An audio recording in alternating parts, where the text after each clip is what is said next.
V8 Supercars, Champ Cars, it doesn't matter. These guys are on it this weekend, no question. Yeah, they're absolutely on it. You've got that right. We learned a couple of things, not only in that Champ qualifying session, but also in the races that we had out of the V8s yesterday. One of the good things that we learned, I guess, for Neil and the boys is that Craig Lowndes' car has got a lot of pace, a lot of race pace, but also one of the great things that we learned was about Greg Murphy, and revenge can play a part. He was really fired up. It hasn't been a great year for Murphy, even though he is in the top 4 in the championship. Remember the disaster of the Queensland 500, the disaster at Bathurst for Murphy and the Kmart racing team, and then he came here and he was really fired up. He said it publicly after the race that, oh, you know, revenge wasn't really playing a part, but I tell you, we were listening to their radios and he had the R word in the cockpit. And the other thing that's happening in this race today, Matty, is the fact that there are so many good guys scattered through the field, and there are various cars that I think in the warm-up this morning have actually performed better. Mine, for one, is a rocket today. It's been virtually a dog for the last couple of days. With people like Brad and Mark and other guys near the back of the field, watch out for those blokes as well. Oh, great. We're going to see some carnage from Cromley today. I shouldn't say that. Steady on. No. I'll tell the whole story about you if you're not careful. Okay. Yeah, scooter crashes galore up here. It's all happening on the Gold Coast, according to Phrase. Now, let's take a look at the action so far at V8 Supercars, because it has been red hot. Greg Murphy made the most of a hard-fought pole position. Murphy has streeted it, absolutely bolted away. Craig Lowndes settled in second, with Mark Scaife typically fighting his way through to third with a fine start. John Bowe wasted his front row start, then tangled with a fellow Ford as he fought to regain track position. No outside, there's been contact between the two Fords. And John Bowe goes spearing across. The race was quiet for a few laps, then the pit stop shuffle, and Ambrose made the most of it, darting out ahead of Scaife. Lowndes was the last of the leading cars to pit, and it was a race to clear the lane before leader Murphy could fly past in the main straight.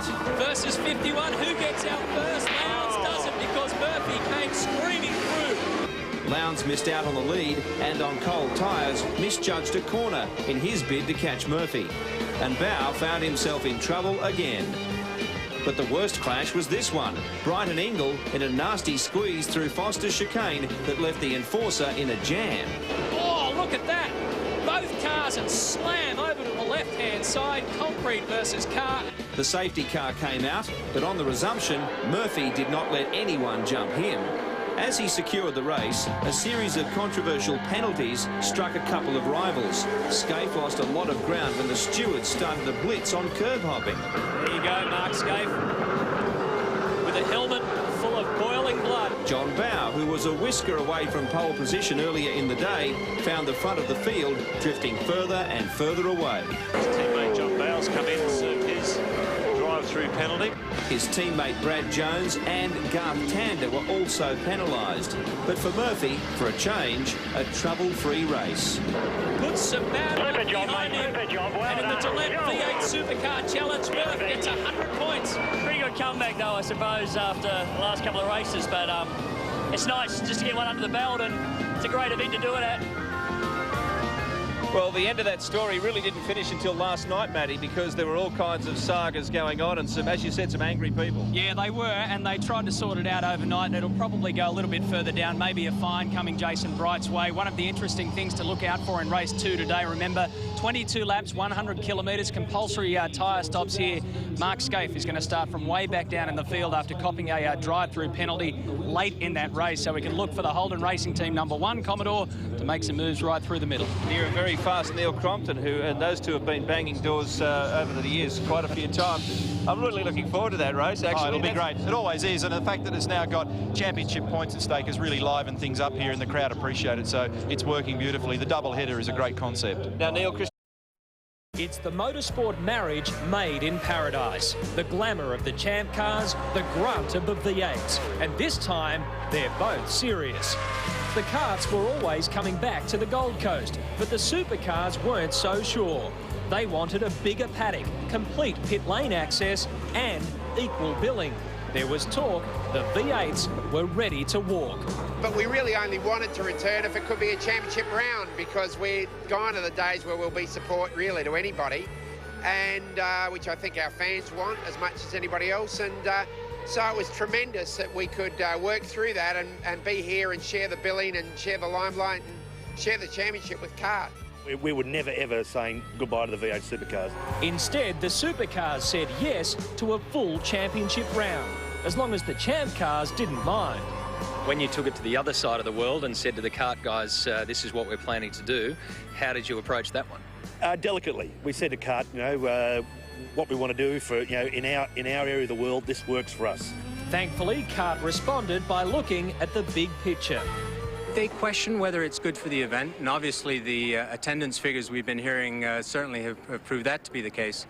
And once they satisfy themselves that it's good for the event, they basically get on with, okay, how are we going to do our work?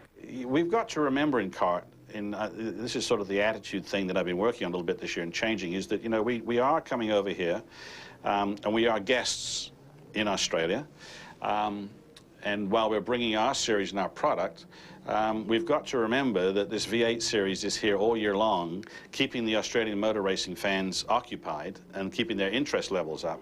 So we can't just stick our nose in the air and say, well, just because we've come to town, everything's got to stop. Absolutely not. And already the plans are in place to share the streets once again in 2003. One of the things that's really remarkable about motorsports in Australia is the level of professionalism that we find over here. And people plan in advance. They're talking about 2003 as we sit here in 2002. And with just a little bit of planning, we can pretty much make anything work.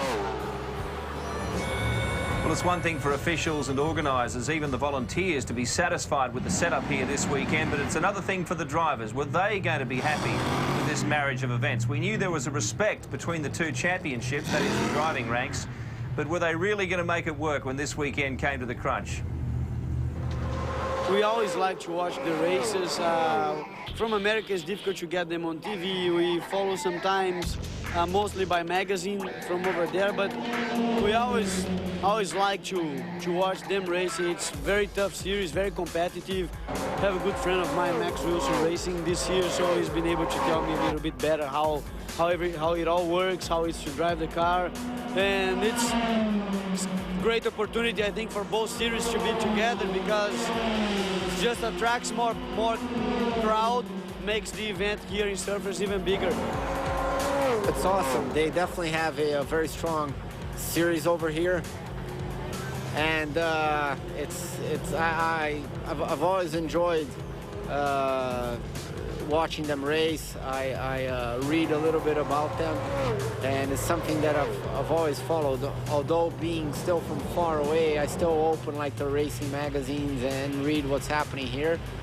And maybe in a bunch of years, you never know, maybe I'm gonna live in Australia, which I like very much over here, run the V8s and finish my racing career down here on the beach. I've been following the V8s for a long time and watching New Crumpton, which is a good friend of mine. And I knew it, in the past, I knew it was just a demo race, like it wouldn't count for points, but this time it's for points. And, I wish I could drive one of these cars one day. I think it's really interesting. I like the way you guys do the race here. And I have another friend, Max Wilson, which is a Brazilian guy that races. And, it's going to be fun to watch. But, me and Dario, we were talking about maybe trying to get a job here for the Bathurst race. We'll see next year. Right now, my job for next year is the IRL with Team Green, or Andretti Green as it will be. I've got to get used to that. And I'm focusing 100% on that. But it's only 16 races. I've always loved watching the V8s. I think they're a great series. And I would love to do Bathurst and get some road track racing as opposed to just going around on the ovals all year. I hate to tell you this, but there's actually one thing the Champ Car drivers love watching more than V8 Supercars. I know it's going to be disappointing to you, but it is, in fact, once again, Miss Indy. And Bianca Dye checked out this year's event. Here we are backstage at Miss Indy. This is the night. Now, last year's contestant, in fact, last year's winner of Miss Indy, Bronte Koch, nabbed herself an IndyCar driver. I figure the only way I'm going to get myself an IndyCar driver is to become a contestant. So the goal for tonight is to get on stage and become a contestant. Oh, my God. How am I going to do that? I'm going to try.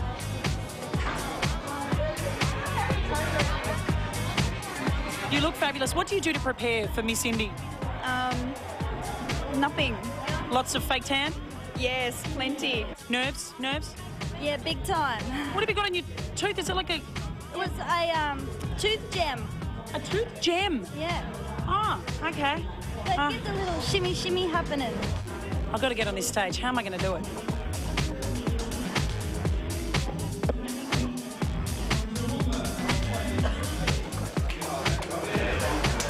I don't know who you think you are. I'm coming in. Number 2, are you ready? You ready?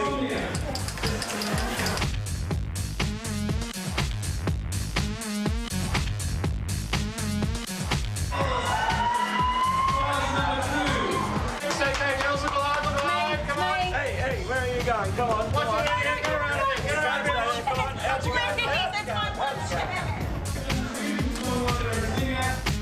Well, that was a short-lived Miss Indy career, wasn't it? Oh, well.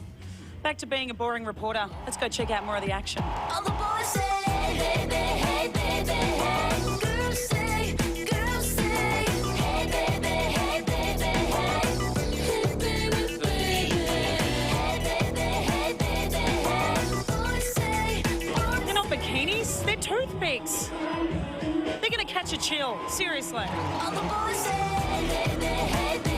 2002 Buttercup Miss Indy, hailing from the Sunshine Coast, representing Big night. It's absolutely fantastic. I'm speechless. Are you scared to go backstage now because they're just going to hate you? Is it going to be a cat fight back there? No, the girls are lovely. All of the girls tonight were all winners. They were fantastic. Not only were they just absolutely gorgeous, but they're all beautiful girls. You were one of the judges tonight? Yeah, I was, yeah. Did you pick the winner? I actually picked the second place, but it was pretty close. You picked the brunette? Yes, yeah. So you're into the brunettes? Yeah, it's more like Brazilian style. Well, there you have it. The Buttercard 2002 Miss Indy. Maybe next year for me, huh? Not.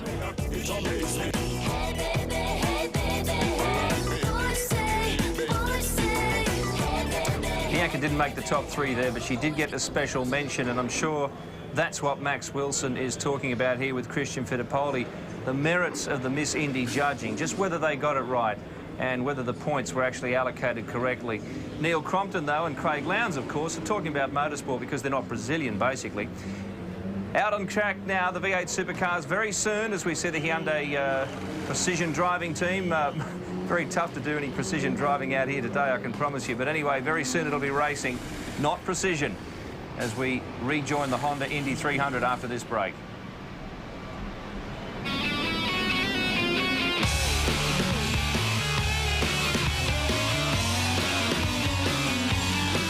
Hi, I'm Cristiano D'Amato and you're watching the Champ Cars on Network 10.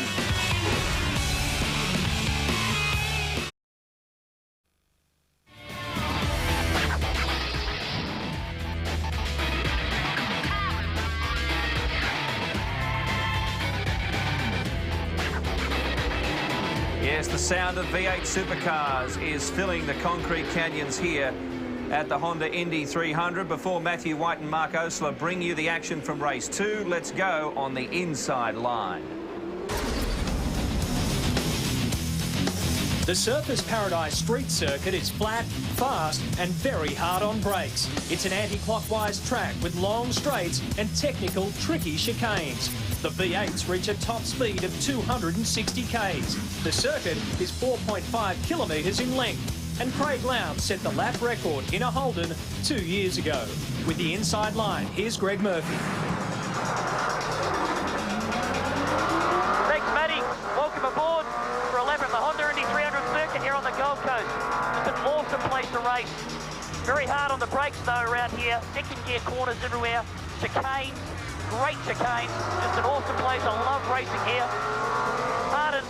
Hard in second gear, third gear, back to second here. It's all second gear corners. Every corner except the back chicane is second gear. So it's pretty hard on the gearbox, hard on all the equipment, and super hard on the brakes as you go deep down here into A&A corner.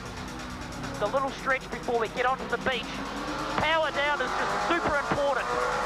You've got to make sure the cars get up well to get off these turns because it's all pretty slow corners. 70, 80, 90 k, second gear, get the grip, powering down the straight.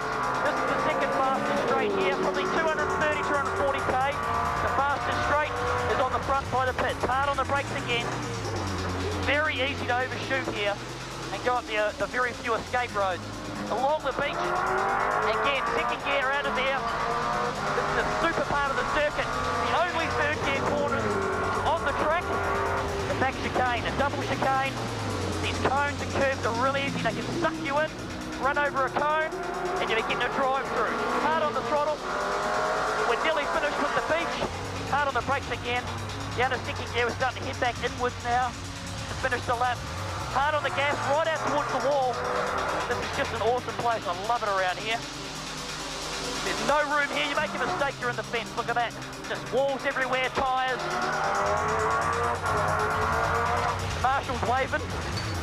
Second gear, last corner, hairpin. Very tight. Hard to get the power on. It's almost a bit off camber. Squeeze on the throttle. Need a good run down here. We nearly finished the lap. Hope you enjoyed it. This is a great place. Enjoy the racing. See you later. Well, certainly different conditions now to when Greg Murphy did that lap for us on the inside line. You can see that there are quite a few raindrops on our camera lens from the chopper and down on the track. It is still very slippery.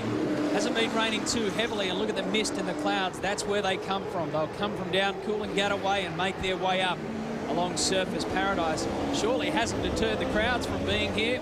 They're ready to watch race 2, the Gillette V8 Supercar Challenge, and it throws up an interesting situation with the Dunlop control tyre about to get its first full workout under wet conditions. A bit of a slip up for Paul Wheel and the K&J Thermal Fords on the warm-up lap. Rusty's down in pit lane. Greg?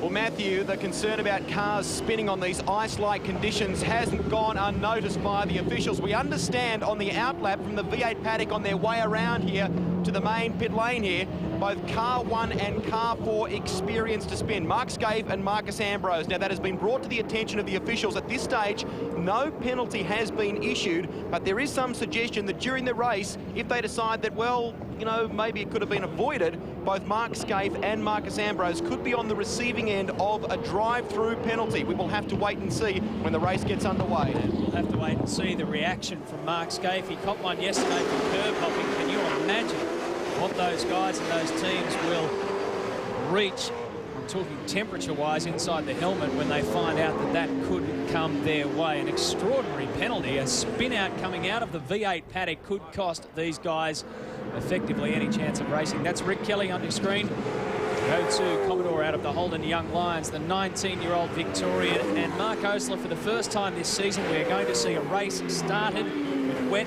Dunlop control tyres. We've only had half a qualifying session on the wets down at Phillip Island. They've never had a race on them yet.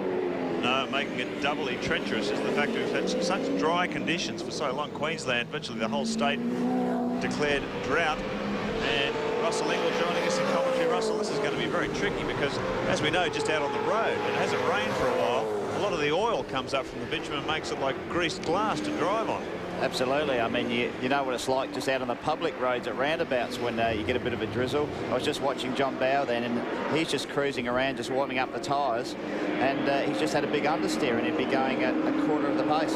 Darryl Beattie in pit lane. Well, guys, interesting fact too is a lot of these guys got the opportunity at Bathurst to scrub these wets in, and like the boys from Dunlop just said, luckily they have done, otherwise they'd be starting here with green tyres and that would be even worse. Darryl will be in the pits along with Greg Rust and Grant Denyer, and we've got the enforcer in the commentary box with us. Russell Ingall's car pretty much totaled yesterday after a big impact with Jason Bright. How are you, more important?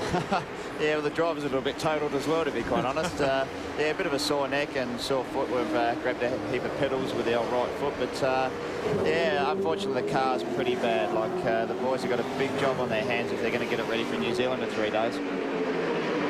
Grant Denyer. Well, Jason Bargwanna, yesterday was just a dynamic race for you. 9 cars you passed, and now you're in the prime position for a great race of the wet. Oh, isn't this fantastic? I mean, we just did that warm-up lap, and the track is so slippery.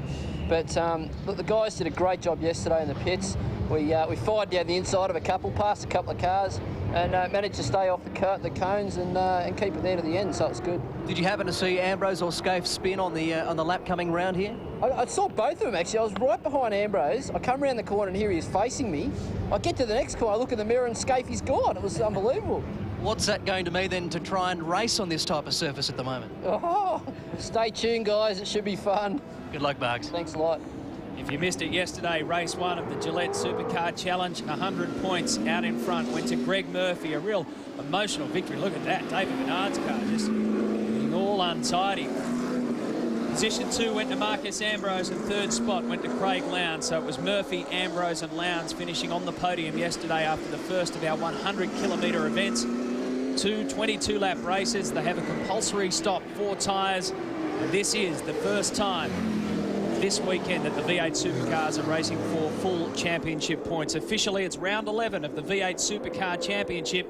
Next stop, Pukekohe, New Zealand. Then after that, Sandown, and we've wrapped up 2002. Rusty, what do you got for us? Paul Radicic was one of the first cars down here on the grid. Paul, describe the track conditions for us. How wet is it and how bad is it under, under these sort of conditions for you?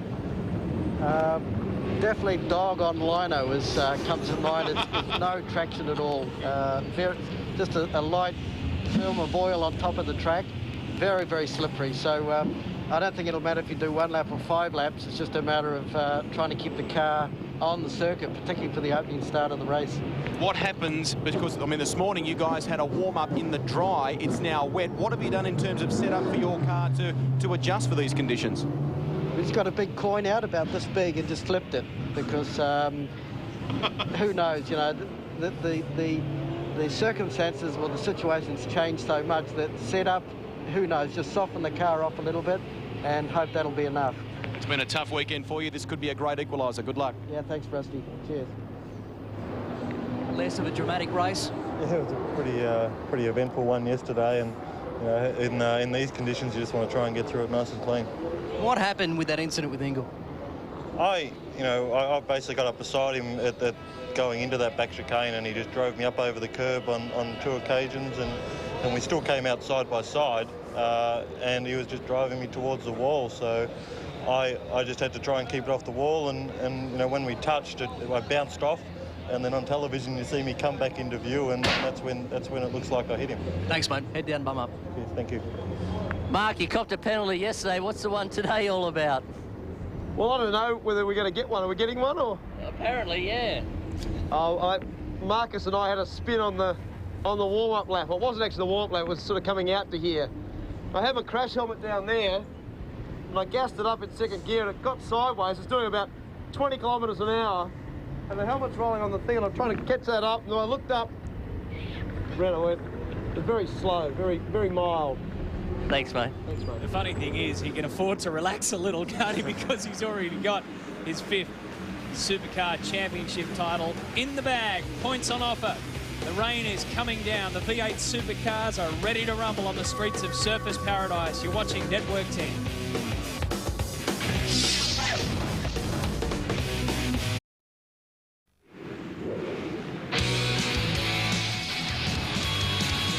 We are gridded up for the 2nd race in the Gillette V8 Supercar Challenge.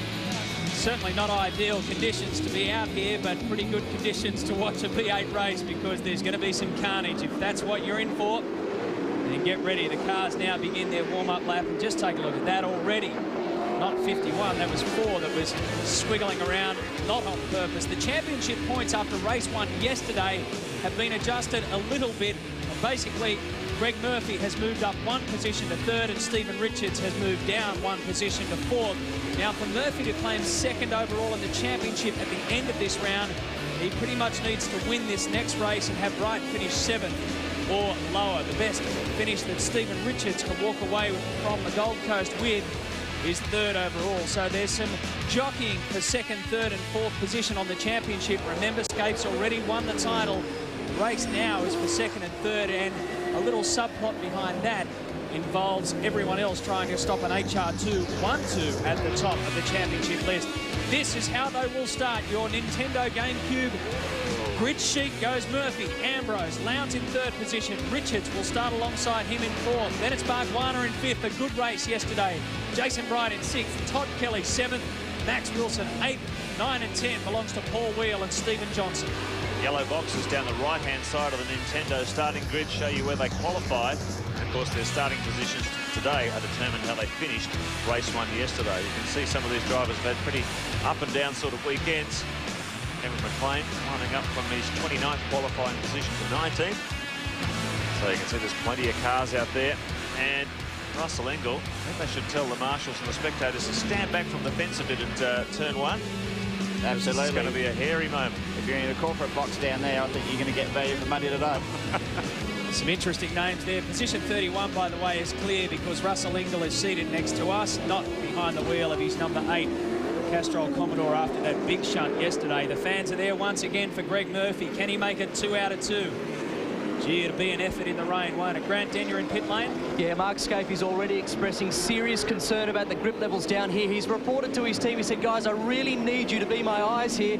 Watch the TV monitors because the track is so slippery on these lines and on the cambers of the track that there is cars going to be spinning everywhere, and this is a recipe for disaster. So already he's asked for his team to be on maximum alert. Must be a nervous moment for the teams, Russell Engel. You've got New Zealand coming up in 2 weeks. You've got to load these cars onto a boat in about 2 days, so you want to try and come through this one with minimal damage. Absolutely. Just looking down pit lane, there've been some very nervous team managers down there because $400,000 plus a car, and they're going around these sort of conditions. I'll tell you what, there is going to be a lot of carnage. There's no doubt about it because the braking areas are going to be so slippery, and there's so many white lines crossing the roads, especially under brakes coming into some of the chicanes. You can see they're the white lines. You just put one wheel on that, especially if it's only say a right front or a left front, and the wheel locks up, the car will just go straight on and you'll be able to do nothing about it. Craig Lowndes, what's this man going to do today? Starting from 3rd after an excellent pit stop by the crew yesterday. Marcus Ambrose will start off the front row. Best place to be. He'll be alongside Greg Murphy. So there's no traffic to contend with, provided they get the start right. Massive crowd in here. Race day Honda Indy 300. Plenty of raincoats and umbrellas out there, but it won't dampen their enthusiasm. They love the V8s. Probably one of the best spots on the circuit to watch the race from. Honda hairpin as they bend it around, and I guess they're going to slide it around today.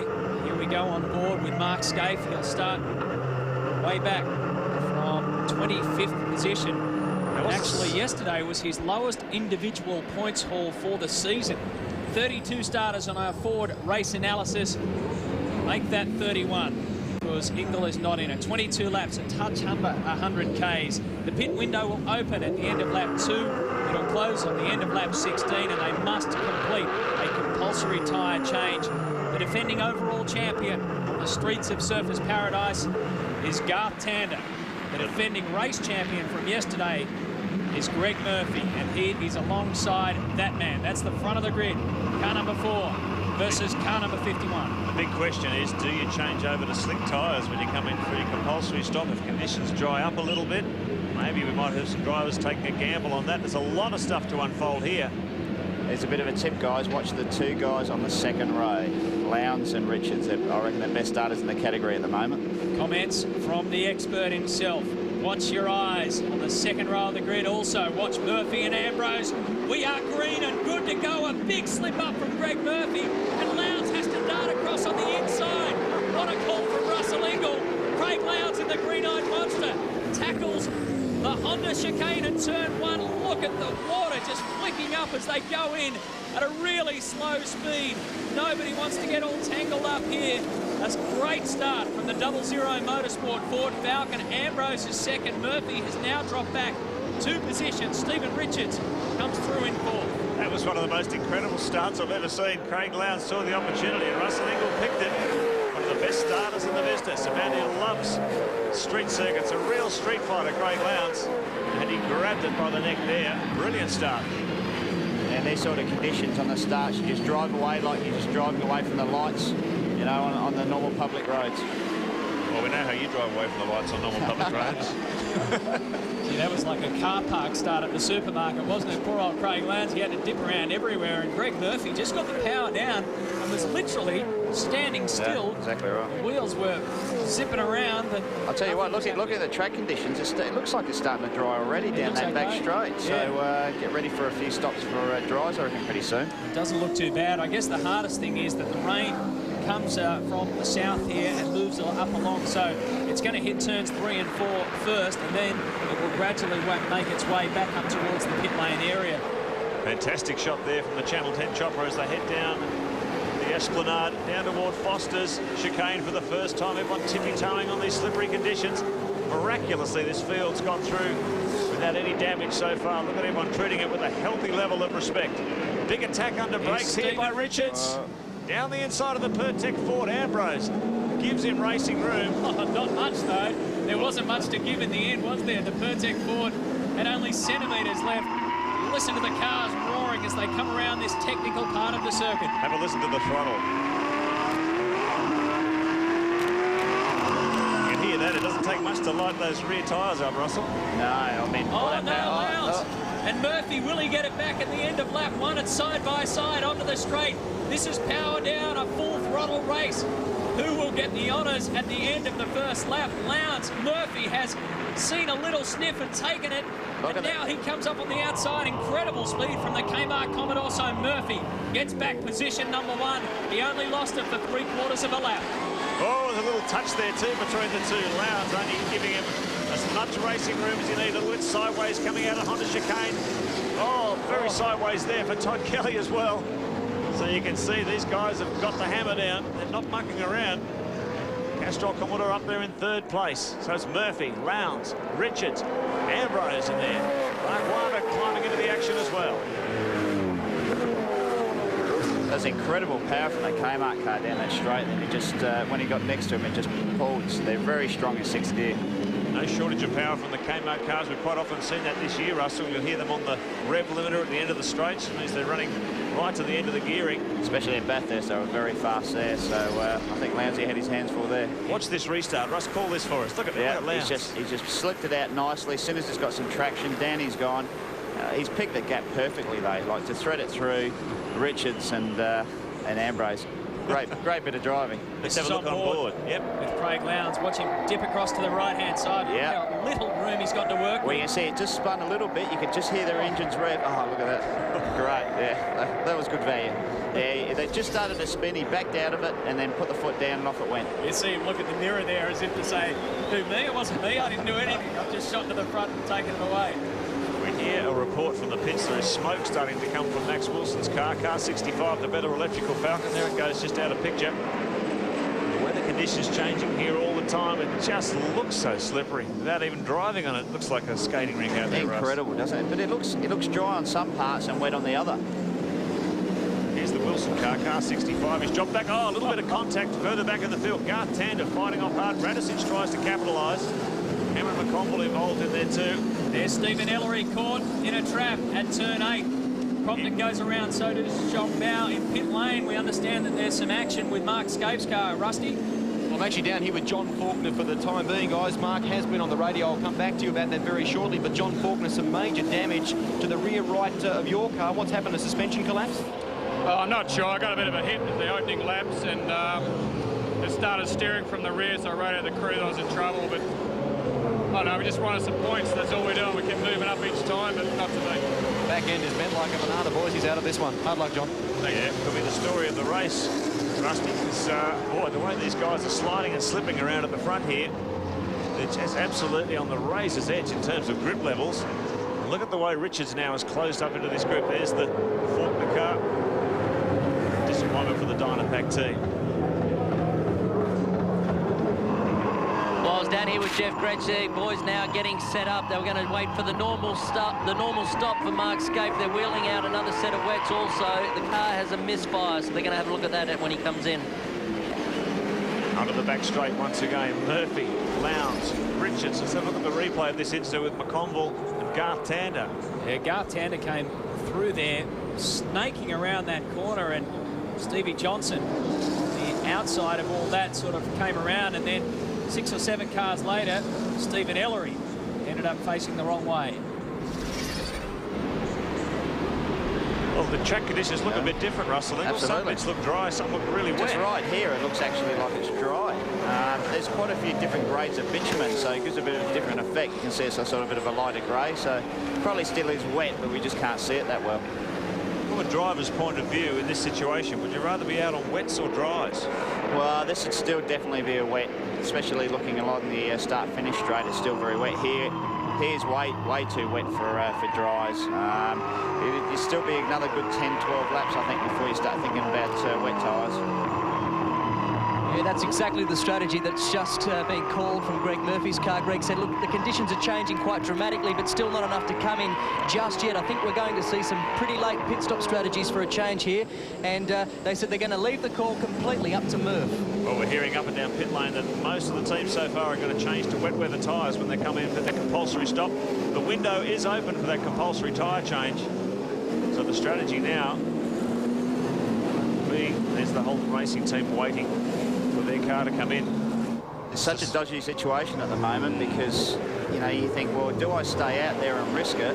Because if a pace car comes out and you're the only one that's been in the pits for your mandatory change, well, then you could have a huge advantage. And very. Look at the way Murph's car sliding around. We hear Scapes come in. Neil Crompton in trouble. Car 27, second of the 00 Motorsport Falcons. And he is in a treacherous position there. He can't back out until all those cars have gone through.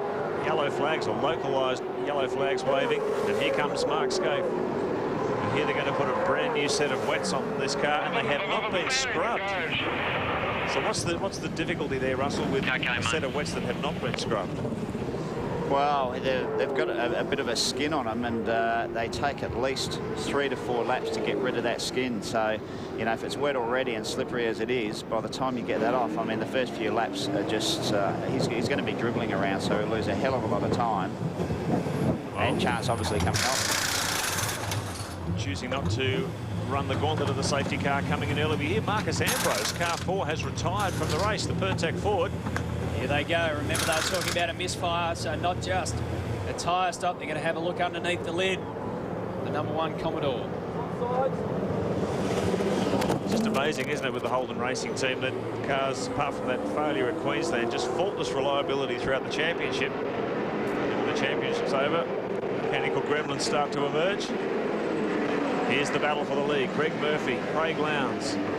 And you can see now, as a result of Ambrose's problem, that Bargwanna's moved up into 3rd. There it is, car 4. Actually, I think I didn't see Stephen Richards there. Yeah, so he's gone as well. Seems to be disappeared. May have come down pit lane. Check on that. There goes Scaife, back into battle. Yeah, there's Richo behind him, so he's still part of that pack. And you've got Jason Bargwanna. He is in 3rd position, so Stephen Richards is tailing along at the rear of that in 4th. So good to see Bargwanna in a competitive situation again. We've seen him all sorts of trouble throughout the last couple of seasons. And now he's in a very competitive position. Up there running 3rd in this one, behind Craig Lowndes. And every time we cut the in-car of the 00 Ford, you can hear how much wheel spin the car is still experienced. 600 horsepower, trying to get to the ground through these relatively skinny rear tyres. And you can see Lowndes, a big fistful of opposite lock there, as he tries to keep the car off the concrete walls. Disappointing day for Pertec Racing. The reason behind Ambrose's coming to a stop over the back there was a gearbox. He can't get any gears, and the shame there, says Paul Forgy, is the fact that that's a brand new box that they put in last night. Big move up the inside, car 35. Bargwanna got him under brakes. They come up toward turn 4. Lowndes attacking on the inside. Is it going to be touch here? No, just manages to keep it off. They're wheel spinning and sliding out of every turn. And now he gets a great run out of turn 4 down the Esplanade. See Lowndes just resting his elbow on the roll bar there. I don't know how you can drive like that. It's amazing how he does it. Well, look at this, Bargwanna coming back on the attack. Richards closes up as well. This is a fantastic fight for the lead. Murphy, Lowndes, Bargwanna, Richards. A little gap back to Todd Kelly. Darryl?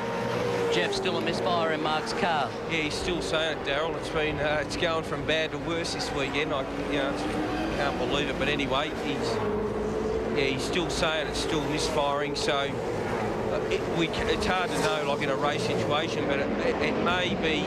We thought it was electrical. We checked it, but it may be a valve spring or something. But it's got a constant misfire. It's dropping down to 7 cylinders. So it looks like, I don't know. He's going to try and hang out, but we don't obviously want to destroy the engine if it gets any worse, so we'll see. Where did you guys get a chance to scrub all these wets before this weekend? Well, just at test days, even on a dry day, it pays to give them a scrub for one lap just to take that slippery shine off them. So all teams usually do that. Thanks, mate. Thanks. Well, Rick more Kelly. bad luck for the Holden racing team. The Holden Young Lions entrant of Rick Kelly has found the wall at the Foster's chicane. Doesn't look to be too major damage, but there's certainly no movement out of the O2 Commodore. Rusty? Guys, I can tell you that Kmart crew chief Rob Crawford has been on the radio to Todd Kelly. Todd did an excellent job working his way up through the field from a disappointing 17th position in qualifying to finish 6th yesterday. 7th, obviously, when they reinstated Jason Bargwanna. But he has a problem. He has tonsillitis and isn't feeling too well, a bit fluey, and they can't hear him on the radio. They're telling him, push your microphone a little bit closer so we can talk to you. Times, Rusty, is starting to drop. Tony Longhurst has just posted the best, a 2:14.16. Remarkably different compared to what we had yesterday. Now Jason Bargwanna squeezes past an AAP turn. That's turn 3, and I think Stephen Richards had a bit of contact with the rear of the green-eyed monster in front of him, so Bargwanna gets a position ahead of Craig Lowndes on the road. That was for 2nd and 3rd, so Bargs goes into 2nd. There's Lowndes, he's 3rd behind them. Richards in 4th. Team Brock, car 54, is into the pits. We also understand that our race leader, Greg Murphy, is ready to come in for his compulsory pit stop. Now's the time you start thinking about coming in for tyres, guys. Look at that, there's a definite dry line now, so now's the time to come in, I reckon. I was going to say, with these wet weather tyres being a much softer compound and those big tread blocks, once you run them on dry weather track for too long, they start to get hot, they start to destabilise. I mean, all the way around now, it looks like a definite dry line. The way they're throwing the cars around a bit more too, looks like there's a fair amount of grip. So I'll tell you what, if you I reckon probably this lap or one more, you think about coming in. It's just amazing we haven't had a safety car period yet with these slippery conditions. It's a credit to the drivers, because there was a recipe for mayhem when they started this one. And we hear that Mark Scaife is coming in to retire from the race now with that misfire. And here's our race leader, Greg Murphy, on the Kmart Commodore. He's been on fire all weekend. He really wants to win this one. Sideways, you can see him soaring at the wheel there. As he just power slides it out of the turns, here comes car 1 to retire from the race. That's the end of Mark Scaife's challenge, but now Murphy this is coming in. Vital pit stop for Greg Murphy. One and only compulsory tyre stop. Watch this crew go to work. Once again, they put him to the front. Greg Rust is right there. Guys, the gamble here is that they've been talking to Murphy on the radio. They are swapping to slick tyres. The wets have come off car 51. Dries or slick tyres going on. A good stop for Murphy. 9 seconds by the Kmart crew. So obviously they believe the track conditions are going to dry despite the grey clouds off to the west of the circuit. A big bank of tyres over here for Max Wilson to select from, but he's actually going to go for the slick tyres. Now, being in 6th position, this is a critical decision. It might make him or break him. We'll soon see if it's dry enough for slicks. Well, look at Greg Murphy really working hard while he was still in pit lane, and Mark Scaife stuck, parked, gone. That's the end of his Honda Indy 300 weekend. There's our race 1 winner. In front of him, the Cat car, which has now got Greg Ritter behind the wheel on loan from Dick Johnson Racing. So young Greg Ritter is behind the wheel of car 600. It's an interesting situation. While these guys are out there on wet weather tyres, there was no one behind them running on slick tyres, so no one would have had any sort of advantage. The important thing now for Murphy is to try and get as much track position as he can before Lowndes and the other guys come in for their stop. Absolutely. He's a bit old Mercer, their pioneer now, because he's the first one out on slicks, but even now there's guys in front of him on wets and he's keeping up with them. Mark, just as well that championship's tied up, mate. It hasn't been your weekend. It's a shocker. I mean, it's got after a lap and a half, so it started like I had a little bit of a intermittent miss, but because you can't use wide open throttle at all to begin with, you don't really pick it up until you start to actually use a bit more throttle. And then it just heavily goes on to like 7, so, you know, it's, I don't know, a valve spring or a faulty sensor or something, but we've had a shocker. I'm with you. Glad that's over. I hope the next one's better. I'm hoping New Zealand is better. I hope we get a bit of a change of luck again. Thanks, mate. Thank you. The order now: Bargwanna, Craig Lowndes, Stephen Richards, Todd Kelly. Greg Murphy is the first car in the queue that made his stop to slick tyres. That was his compulsory stop as well. He's right back in 21st place.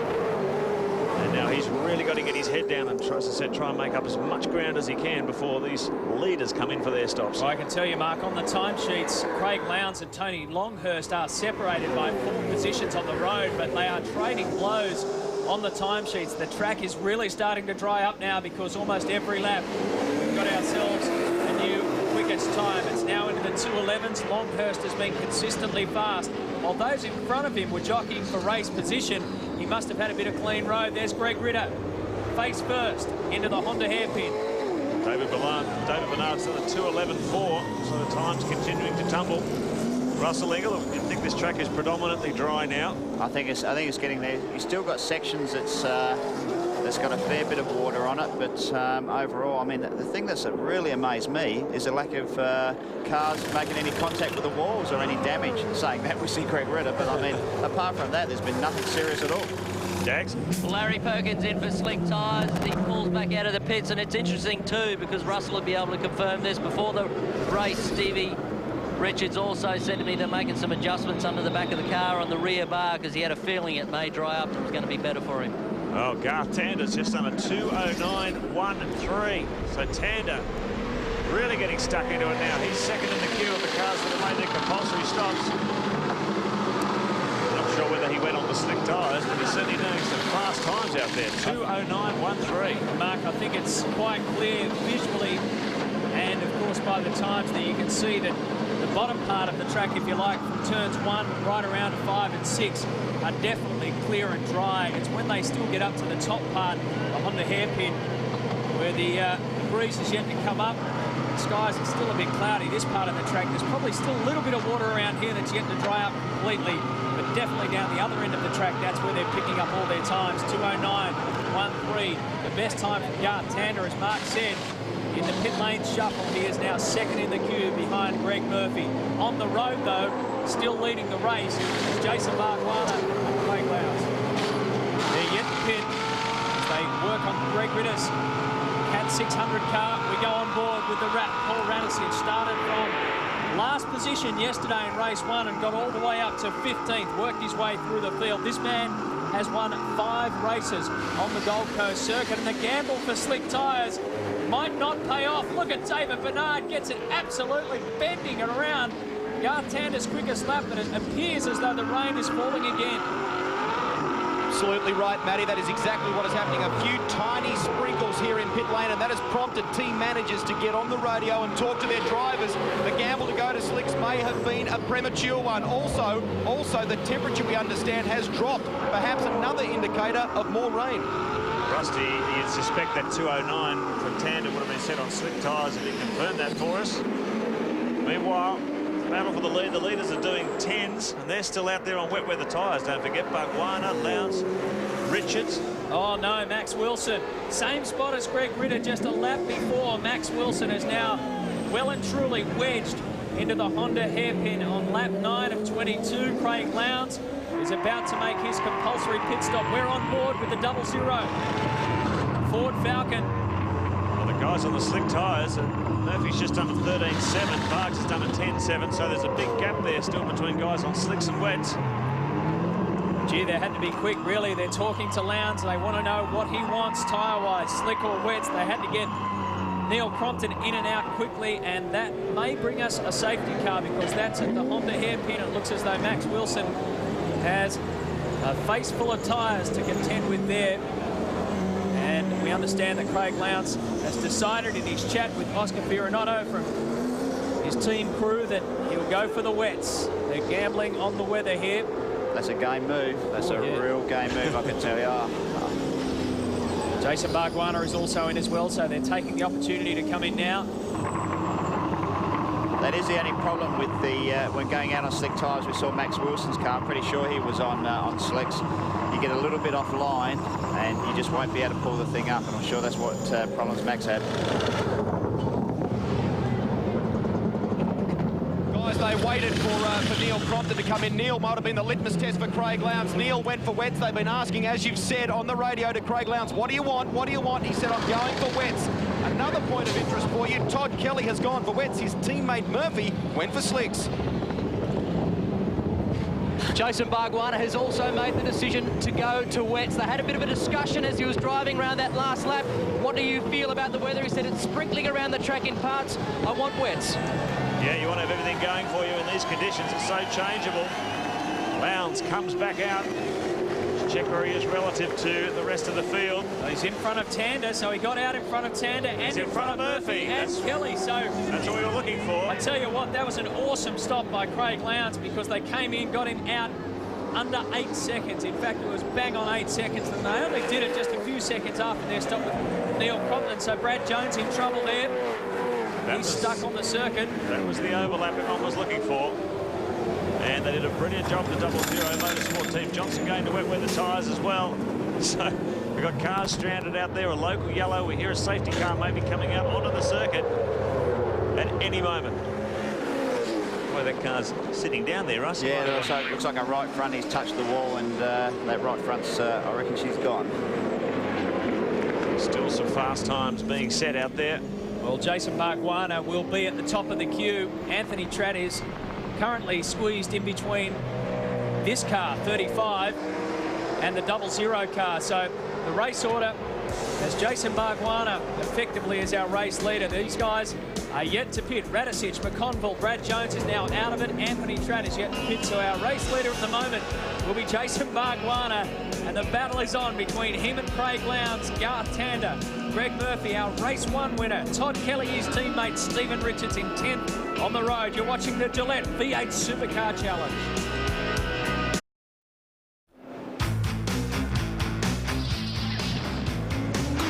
Welcome back to Surfers Paradise. The V8 Supercars are putting on a gambling effort that wouldn't look out of place a little bit further down the road at the casino.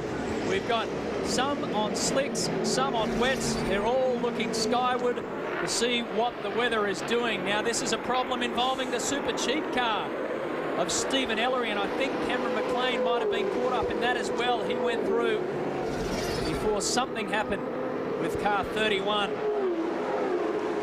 And that's a turn 1, a Honda chicane, so we've got ourselves a safety car condition. Well, the critical thing is Cameron McConville's leading this race, but he's the last car, really, one of the last cars still to make his compulsory tyre change. But behind him, we have Bargwanna, Lowndes, Tander, Kelly. Let's have a look at this Nintendo replay. Well, this is coming down the main straight. These are the... Is that the 2 Valvoline cars? No, it's Bargwanna. I would suggest... Oh, look at the traffic coming out of pit lane. So all of a sudden, a single line of 2 cars becomes a double line of 4 cars going into the 1 turn. Well, there's your race leader, Cameron McConville, and he's been trapped. Now, it depends how long this safety car goes around. The compulsory tyre change window closes on lap 16. Lap 13 now, and McConville is still to make his compulsory stop. So he is the temporary race leader. This could get ugly for the boy. If it goes more than 3 laps when he's out of it, because the pace car laps do count. Sure do. He'd be sweating. Bargwanna, Lowndes, Tander, Kelly, Richards. Those are the cars behind him in the queue. They've all made their compulsory stops. They're all on wets. The first car in that queue is Murphy, and he's the first car in that queue to be on slicks. So this is going to be interesting, this weather. You're just looking out of the commentary box. There's water all over the front of the commentary box. Oh, this is the position with Stephen Ellery. That's what happened. So Cameron McLean in the VIP Pet Foods car. I don't know if there was a touch there or if Ellery had problems before that, but that was a fairly big impact into the wall. Started at the 11th position, Stephen Ellery. And as the safety car goes around on lap 13 of 22, a good time for us to take a break, see what they're up to as they clean up the mess left behind. That's the end of Stephen Ellery's day. He can now think about our next round at Pukekohe, New Zealand. Now, Cameron McConville is yet to pit. He's the only man on that list yet to pit. He is in a dicey situation at the moment. Effectively, the real race leader is Jason Bargwanna, Craig Lowndes, then Garth Tander and Todd Kelly. This is the V8 Supercar Challenge on the Honda Indy 300 weekend, the double header. Come back and join us after this.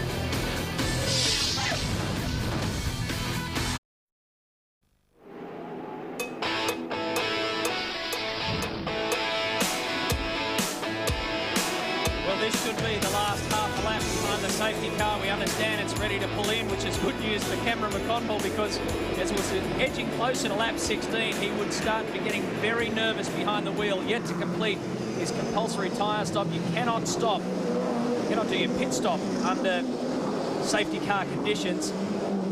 So he would have been in a world of trouble had they gone past the pit window opening and closing. He got sprung anyway, didn't he? Like they were 30 seconds in the lead when that safety car came out. So it would have been a pretty good move for them if the safety car hadn't come out. Grant?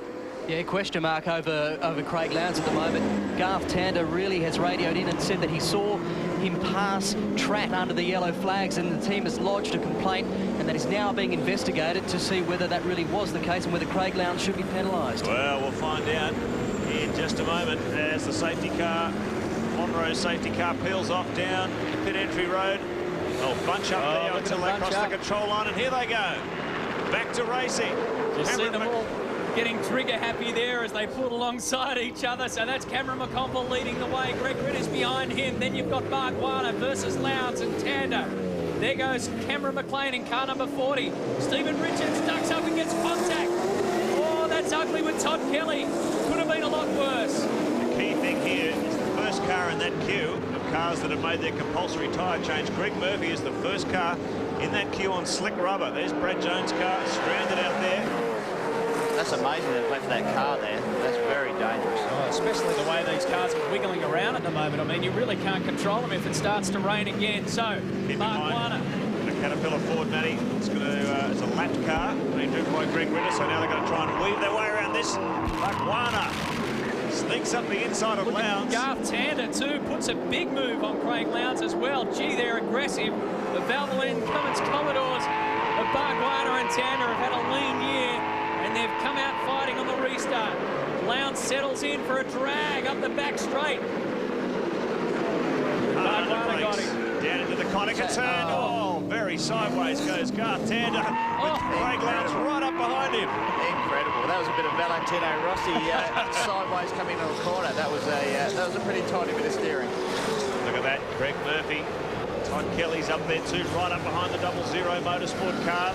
Teammate Greg Murphy a little further back, but remember, he's on slick tyres. Look at Lowndes getting sideways on the entrance to the Foster chicane.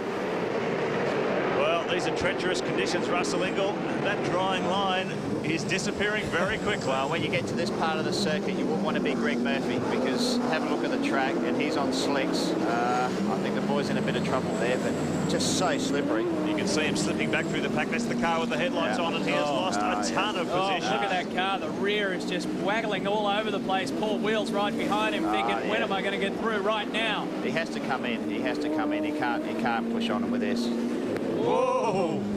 It's like a sprint car on the clay. Wheel goes around. David Bernard goes around. So Murphy is losing places at every turn around the Honda hairpin. There's absolutely no way he can stay out on those unless he wants to go around at 40 Ks for the next 6 laps. Murphy comes down the main straight. What's he going to do here? He's going to keep going, is he? No, yes. I can't believe it. He's going to stay out there on slick tyres. The rest of them are all on wets. It was a gamble, wasn't it? Neil Crompton, car 27, rounds up Murphy. Here comes Cameron McConville in to get his compulsory tyre change out of the way just inside that lap 16 window. But he got caught out by that safety car. That team were looking very handily placed. It just goes to show you cannot roll the dice with the safety car. Sometimes you look like a hero, sometimes you can go to zero. So the PlayStation 2 race score is now all settled out with all our compulsory pit stops taking place. Look at Garth Tander for a move. Bargwanna and Tander have both come up. So that's your race score at the moment. The two Gary Rogers Motorsport Commodores are leading the way. 10th is Cameron McLean. Craig Baird out of Team Brock has jumped up 18 positions. So too is David Bernard in his brand new Caltex Haviline car out of Stone Brothers. They had to build him a new one just for this weekend. Right up behind the rear of Garth Tander. Drive-through penalty has been awarded for Rodney Forbes for speeding in pit lane. So he's going to get a drive-through, car 7. Well, we've got a Valvoline Cummins 1-2. And it's been an awfully long time since we've seen the Gary Rogers Motorsport Commodores in such a competitive position. Well, sorry, Russ. They were in contention up at Bathurst before Jason Bargwanna went spearing off at the top of the mountain. It looked as though things were finally starting to turn around for Tander and Bargwanna, and then a little mishap, so they'll be looking forward to having an event-free race for the rest of the next 6 laps, but you can expect some maximum pressure coming out of the green-eyed monster behind them. Had a word to 00 Motorsport crew chief Alan Heapy. He says there's been no real indication given to them by the officials. I've also spoken to the officials. They say no chat yet about that incident we were talking about where Garth Tander radioed through. He apparently had some complaint about Craig Lowndes allegedly passing someone under safety car. Not an issue at this stage, guys. Great shot there from the Channel 10 chopper. Bargwanna really opening up a gap here. 2.4-second lead over Garth Tander. A 2:15.48 for our race leader. The other guys running in the 2:15s. I'll tell you someone that's creeping up. Tony Longhurst is actually making a fair bit of ground here too. He's actually pulled Kelly in, and looks like he could be half a go here. Another guy who's joined the top 10 is Jason Richards in the team Kiwi Commodore. That guy must have web feet. He's sort of like Jimmy Richards. Every time it rains, that black car really gets a move on. Absolutely. I think it was in New Zealand in the wet. He was actually 4th position last year. Yep. He actually must like it. I suppose to come from New Zealand, rains a fair bit over there, doesn't it? You've got to be able to drive in the wet when you live in New Zealand. You're about to find out, Russ. That's where we're heading next time. If you haven't checked your diary lately, you better book it. Go is round 12, the V8 Supercar Championship. Jason Richards coming off an 11th at Mount Panorama, where he was paired with Simon Wills, and this is the drive-through penalty for Rodney Forbes in car number 7. Some cars are faster on different parts of the circuit. We just heard that Bargwanna was faster on sector 2, Tander fastest on sector 2, Bargwanna fastest on sector 1, and Lowndes quickest on sector 3. So there's 3 different cars there that are strong at different parts of the track. Oh, what's going on here? They've got someone on the circuit, I think. So you can see the official dragging him off the track, and in a big hurry too. Yeah. I don't know how he managed to get. He must have jumped over the spectator. That's the first time I've ever seen that happen. We've had hopefully the last too, mate, because that's a pure lesson in idiocy. Grant Denyer. Almost as dramatic as the battle that's emerging up front. Just had a word to Gary Rogers about what does he do with 2 drivers who are approaching at a time like this. Their times are very similar, but if Garth wants to have a crack, Gary pretty much said, well, let him have a crack, but he's not going to order anybody to move aside for anyone. This is a real race, and Garth is going to have to work every inch for this one. It's a real race, all right. We talked about the intensity at the start of this program with Neil Crompton, and they certainly have turned up ready to race. It's amazing. You give them championship points and things really change around the hairpin. Tell you what's changed too is Craig Lowndes, look like he's got back in front of Garth Tander. And in further down the track, there goes the 00 car, so he's pounced on Tander, so Lowndes goes back up to second. Finds himself between race leader Bargwanna and Tander and the Valvoline Cummins cars. Here's a replay of where he overtook Garth Tander. Whoa! Through the Foster chicane, that's at the end of it, and Tander just got completely loose. And Lowndes went goodbye. How close do you want to run? Oh, there might have been contact on the way through, Russell Ingall. Oh, absolutely. It looks like Garth is going to have a bit of a go at Lowndes back again, and Lowndes said, no, I'm staying here, boys, and off they went. I'll tell you what, the boys are getting pretty serious. There's team manager Gary Rogers watching on. He's got plenty to say, Gary. One of the most colourful characters in pit lane.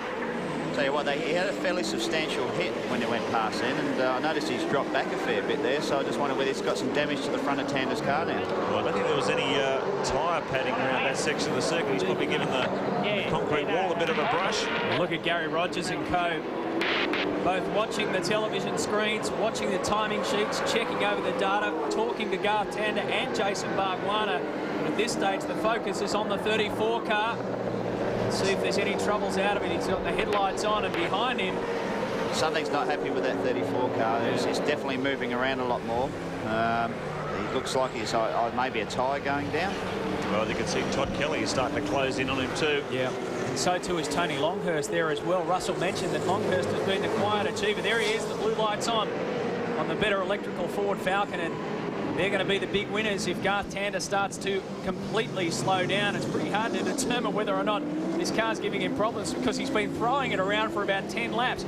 Look at that, he's third currently. He's moved up 13 positions since the start of this race, and it'd just be heartbreaking to have to throw it all away at this stage. Lap 18 of 22. At the moment, out in front, his teammates doing the best job possible. Jason Bargwanna leads this race from Craig Lowndes. It's been a long time. Curb hopping. What curb? What curb? What curb? Is that curb hopping? I've been watching that car closely. Tony Longhurst won't want to do that too often, or he'll get a drive-through penalty straight across the Honda hairpin.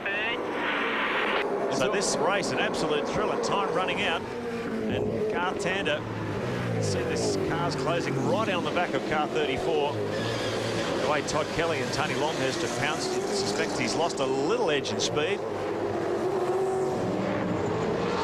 Isn't it amazing how we've gone through this so many laps already, and very few cars have touched the wall. I thought before this race started, if we don't see half the cars hanging out of concrete walls, I'd be very surprised. I think, mate, it's because you moved half of the concrete walls yesterday when you hit them. That was a hell of an impact, and you should see the replay. Well, you probably don't want to, but you literally moved that 4.5-ton concrete barrier. I know my head still feels like it. Rusty in pit lane, what do you got, mate? Well, guys, Oscar Fiorinotto has been on the radio to Craig Lowndes in the 00 Motorsport 4, just watching David Bernard there on Jason Bright. How tight was that? But at the moment, they're trying to do a little bit of mathematics and figure out whether Craig will win the round. They believe if Bargwanna stays where he is, Bargs will win the round and Craig will finish second. But Ford, desperate for the round win here, and the 00 Motorsport team would love that. I think they both end up on 144 points, according to the sheet in front of us, Rusty. So then Craig should win on a countback. On a countback. Highest finishing position in race 1. Well, the higher position. Whoa, Garth Tander gets really sideways to the middle of the Foster chicane. And finally, Todd Kelly sees the light and goes through. He's probably just been patiently waiting for that to happen. He knows that Garth Tander's had a few technical and mechanical problems with that car after the little touch-up that he's had. So Todd Kelly now has gone shooting past him. We understand that Lowndes has been fastest through Sector 1 on that last lap than Jason Bargwanna. Lowndes goes through, Tander behind him. Oh, Kelly has to hit the anchors to avoid it. The car's not happy, is it? There's definitely something wrong there, and just the attitude of it looks like it's crabbing a little bit. See how slippery and how changeable these conditions are. Some part of the circuit drier than others. 3 laps. Greg Murphy has, I think, chosen to stay out there. He slipped back to 19th place as a result of that decision to go out on slick rubber. And here we are with Greg Murphy. Now look at this. This is like driving around on a skating rink. Listen to the throttle applications. He's got no grip whatsoever. Look at his steering wheel. It's like a Christmas tree, isn't it? With all the lights and... Look at this. Gee, that's three to go. Keep it straight. We're right to the podium. Keep it straight. He's talking about the overall podium. Remember that Greg Murphy got maximum points. David Bernard's had his troubles on that corner this weekend. That's about the 4th time that he's kissed the wall there. Now, Craig Lowndes has been eating into the times of Jason Bargwanna. The gap now is 2.9 seconds. Take a look at the green boxes. They indicate that on the last lap that they did 19, he was 0.2 of a second quicker than Jason Bargwanna. The red boxes indicate that Bargwanna was obviously faster on that lap. So you can see that Craig Lowndes is starting to chew away at the times of the man in front of him, Jason Bargwanna. Here's Paul Radisich finally putting a good round together. Had his engine blow up in the warm-up session, and the qualifying session couldn't actually post a time. Had to start race 1 from way back. This is what you'll find as the race goes on. When the track is wet, you'll get some cars which have bolted. Someone like Lowndes was struggling a little bit when it's wet, but now it's starting to dry out again. He's starting to come good and actually peg Bargwanna back. Tander, for instance, when it was wet, he was very quick. When it's drying out, for some reason, he's dropping off. So there's really swings and roundabouts. You just saw that graphic demonstration on how Tander is struggling. Just having a word of the team there. Garth's actually bent the steering wheel as a result of that contact with Lowndes. After it, he did get on the radio and have a pretty good whinge about how Lowndes drove him into the wall after the pass. So he's not happy, and he's definitely a struggling little lad out there at the moment.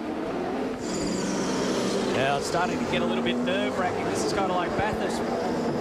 Repeat, just with a couple of different cars. Look at Jason Richards up the rear of Stephen Richards. Lap 21 out of 22. And we'll take a look at the time difference between Bargwanna and Lowndes. It's now out to 3 seconds. Here's Tony Longhurst trying to get a handle on the better electrical car through the Foster chicane and just manages to save it. Hang on to it, Tony.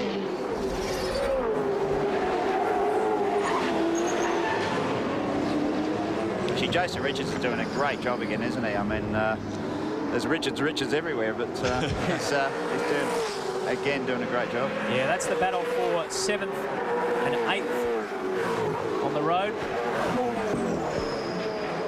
The split time there between 2nd and 3rd, 3rd and 4th. So Garth Tander's tyres, we believe, are starting to completely give up on him, and he's working back through the field. Tony Longhurst is in 5th position at the moment.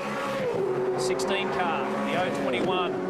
What a couple of rounds for Stephen Richards and you, Russ, when Queensland 500 and Bathurst so close to victory. Now Jason Richards will get him here at turn 3. No, the Conacher turn, that is, the Conacher corner. And Stephen bounces back on the other side. The battle of the Richos. Car 16, car 021, Team Kiwi. And a lot of people talking about this young man, Jason Richards. Has put in some stunning performances over the year. As I said before, when the rain comes down, he really seems to lift. Very, very good in wet, slippery, changeable conditions. The order Barwana, Lowndes, Kelly, Tander, Longhurst doing well up there in 5th. Radicic has done well after a disastrous year for the Shell team. Stephen Richards, Jason Richards, that's the battle you're looking at now. Well, Stephen's still in contention with getting 2nd in the championship, so obviously he doesn't want to let any positions go, because every point is going to be essential come the last round. Well, the championship may be over, but what Holden Racing team, one thing they have not been able to achieve so far is a 1-2 in championship positions, and they were gunning for that this year. And you can tell Stephen Richards is determined to spoil that party. Final lap coming up. Oh, Paul Wheel on the final lap has too many tyres. You don't need that many to drive one of these things. He managed to get the K&J Thermal Ford out of there, and thankfully we could have... oh, look at the smoke pouring out of that. Some really bad damage to the front right. And I think that's going to go too far. No, he's going to have to park that one. This is the incident that caused it. Just way too wide on the FedEx turn. A little bit hard on the brakes, and it goes. Now the situation out the front means that Jason Barwana is about to collect his first race win in some 2 years. The last time he did it was back at Winton in 2000, and in fact his teammate Garth Tander also won a race that day. But overall, this man is going to win the round if they stay like this for this final lap. It's looking like a Craig Lowndes victory, and that will be his first overall round win in a Ford since he did the big switch to the Holden Racing team. They'll have to do a count-back situation. The officials will pore over the numbers, but what will happen is that Barwana and Lowndes for the weekend will end up on 144 championship points. Then they'll enforce the rules to who finished higher in race 1. That's the situation that we understand it at the moment. The Vesco guys will make sure that that's all correct and no doubt get back to us. So provisionally, it looks as though Craig Lowndes is going to secure his first round win for a Ford. Oh, look at Otherwise, Jason Barwana in car 35. He's still pushing on though, isn't he? He is, isn't he? Last lap, I'd be backing up a little bit. See how that car was pushing. He's probably so delighted to be in a winning situation again after a couple of years out of the... Well, he's had a mongrel year. I mean, it's good for him that, you know, this sort of things come out. That's a good thing about the category, isn't it? Absolutely. You know? And rain is the great equaliser. They always say it. Teams that have been struggling, the rain comes down on the street circuit, and the street fighters come to the fore. And Jason Barwana has done a brilliant job here this afternoon as he takes the checkered flag in the Gillette V8 Supercar Challenge. Craig Lowndes comes across the line in 2nd. And Todd Kelly brings it home in 3rd. The knockout punch might have been Lowndes, though. Look at Barwana. Oh, how happy is he? The street fighter, all right, has taken the punch up to Craig Lowndes in a great little brawl that lasted 22 laps from start to finish. Good effort from Barwana. He started in 5th position, and I don't think we'll ever forget the start of Craig Lowndes when he threaded the needle. He just pulls up alongside to give Barks a bit of a nod.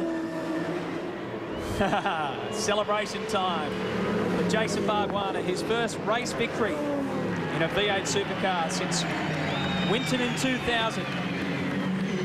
And it's been a long time between drinks overall, too, for both Jason Bargwanna and Craig Lowndes. In fact, an overall round win, you have to go back to Bathurst in 2000 for Jason Bargwanna. So a bit of a breakthrough on the streets of Surfers Paradise, and Craig Lowndes has done a terrific job.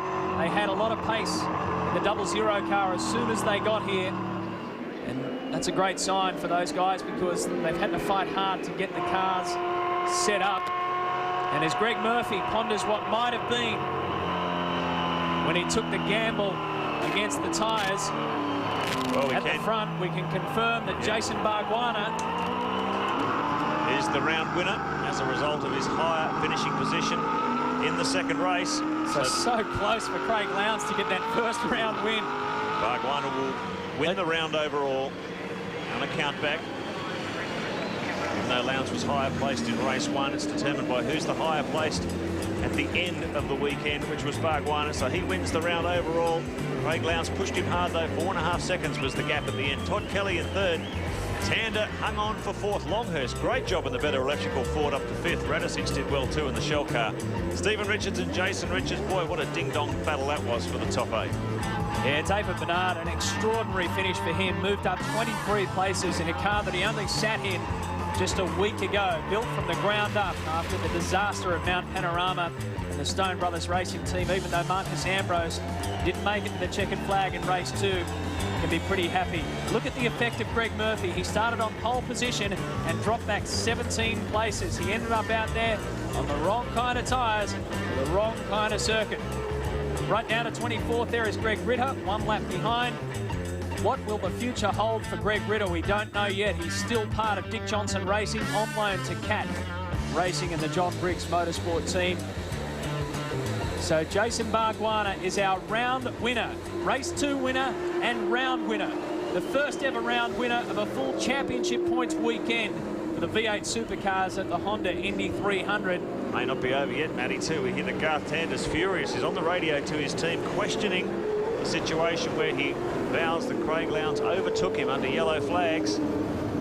So the dramas may still not be over for the stewards when they determine the results for this race. Well, overall on the round, that should mean that if Bargwanna and Lowndes stay where they are, if Lowndes isn't penalised, those guys will be first and second overall, and Greg Murphy will be third. Let's hear from our round winner. Well, Jason Bargwanna, the 2-year drought on the track and in your trophy cabinet has now broken. That is just the best feeling ever. I mean, what a race. Hang on. Woo! Soak it up, mate. Oh, it was great. It was a great battle with Craig there for a bit, but to get some clear road in front of you and just and keep going, that's great. It really has been so quick all weekend here, hasn't it? It has, and you know, we didn't qualify that well. We were really hoping to get in the top 10, but we just never gave up. We just kept focusing and you know, make sure the car was right. I woke up this morning, it was dark clouds, and it was just fantastic. But thanks to Deb and the kids for believing in me. We're back on the winner's podium. It's great. And were you aware at the time that Garth was sort of closing on in temporarily? Yeah, I saw him coming and then he disappeared, so I don't know what happened, but I just knew if I just kept my nose clean, just kept the laps going, pick a little bit here and there and everywhere, we'd be right, because I figured we had the speed and I felt good, and oh, I love winning, yes! And a great win it was too, Bugs, well done. Thanks a lot. Well, Craig Lowndes, an excellent second place. You were closing there on Bugs at the end. If you had some more laps, could you have caught him? Well, look, I don't know. The tyres were going off. The track was sort of dry in areas and wet in others, and really the cars were sliding around. Sort of the quickest I could do, sort of being safe and not sort of hanging on the wall. But look, Bugs did a great job. But for our guys, really tremendous to come off Bathurst now, and really it was a great opportunity to obviously get some points. But the biggest thing was obviously to finish this round in one piece. And as you can see behind me, the car's still in one piece, so it'll go on a ship to New Zealand. Now, we understand that Garth Tander may be disputing your pass on him. Can you talk us through what was it like? Was it a clean pass from your point of view? Well, Garth really, he was out of control on the exit of turn 5 and 6. He tried to block me into the wall, and I just sort of repaid the compliment. So, you know, look, he made his own mistake after that. He got going again. I believe he went through a chicane, so he made his own drama. Was there a yellow flag there at the time? Not that I believe. All right, Craig, excellent result for you and for Ford today. Second place, well-deserved, mate. Bring on Pukekohe. Thank you, yes. Merv third overall, but I think you did a bit tougher, mate, on slicks. Mate, it was either going to be hero or zero. In this case, it was completely zero. My call, if it hadn't rained again, the track would have been dry, but it rained again, so we stuffed it up. I bet you're looking forward to the next one. Yeah, I am, mate. I'll get it out of the way. It was a real shame, and the guys have worked hard this weekend, and you know the car was quick enough in the wet. If I'd stuck it on wets, it would have been a bullet. All the best, mate. Thanks, buddy. It was always going to be a gamble, wasn't it? And Greg Murphy admitted there it was his call. Sometimes they go your way, sometimes they certainly don't. But he's not going to walk away from the Gold Coast without any good memories. He's got some good ones from yesterday. Race 1 victor goes to Greg Murphy. Today, Race 2 victor is Jason Bargwanna. Our thanks to Russell Ingall for joining us in commentary. Thanks, Champ cars still to come on Network 10.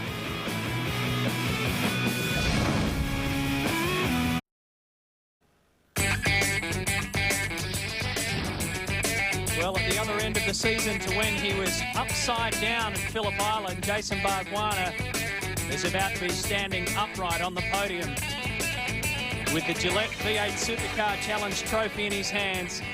You might have seen on the other side of the break when Grant Denyer was chatting to Bargs. Pure Here excitement. He is. Never shy, Murph. Greg Murphy, our third position getter. For a quick shave, if you like. Yeah, thanks very much. How was it all? I know we had a great day yesterday. Today? It was hero or zero today. I thought the track was drying out, and it was. And we came in, and I chose to put the slicks on instead of the wets. And instead of being a hero, we were the zero. So unfortunately, that was a bit of a shame. But the guys have done a great job yesterday. We won the race, and today it was looking pretty good the first few laps. But we made that mistake. So well done, guys. It was a good effort by you. And the sponsors came up. Holden, everybody, Castrol, thank you very much. And hi to Vince at home, recovering from Bali. Thanks, mate. There you go, Greg Murphy, an emotional third placing overall. As I mentioned, he collected a race win yesterday. Good news out of the Gary Rogers Motorsport garage today, and Greg Rust is with the team boss. Gary Rogers, Garth has taken car 34 back to the supercar paddock. Is there an issue between himself and Craig Lowndes? Look, I don't know, Greg, other than to say there was some maniac evidently ran on the track. It's a shame someone didn't run over him and then he wouldn't do it again. But at that point in time, Garth said that he was punted up the backside fairly hard. And look, I really don't know, because I don't know whether it was part of that whole incident or whether it was just a deliberate punt or what it was. So we need to have a look at that. I mean, no one wants to complain about anything, but we only want to be treated fairly. Is Garth fuming about this, and will there be further action? Can you take it any further? Well, I don't. Garth's like all drivers, you know, you're fighting for your patch of land, and he's unhappy about it. But, you know, we don't really want to be bluing with anyone unless there's just cause. If there's just cause, then we'll certainly be bluing with them. The upside to all this is you've got two relatively straight cars for Pukekohe. That's good news, guys. Well, it is, and also I think for Jason, it's great. I mean, he's had a tough year, and to come out with a result like that, I think we need to focus on the positives. Thanks, mate. Thanks, Greg. In true Surfers Paradise style, they're getting some boards. And Jason Bargwanna now comes up with fists pumping and caps flying to celebrate a great victory overall. Race 2 winner and round 11 winner. So the season, which looked so disastrous at the end of Phillip Island when he was speared into the wall in one of the most frightening crashes we've seen in a long time. They rebuilt his car. They had to rebuild his season. And finally, Jason Bargwanna is back on the top. Greg Murphy third, Craig Lowndes second. They've got some boards to go surfing with. They'll want better weather than that. Don't forget, the Champ cars still to come with Billy Woods and Neil Crompton. This is the Honda Indy 300 weekend. Part 1 of the doubleheader is out of way. We'll get back to it after this.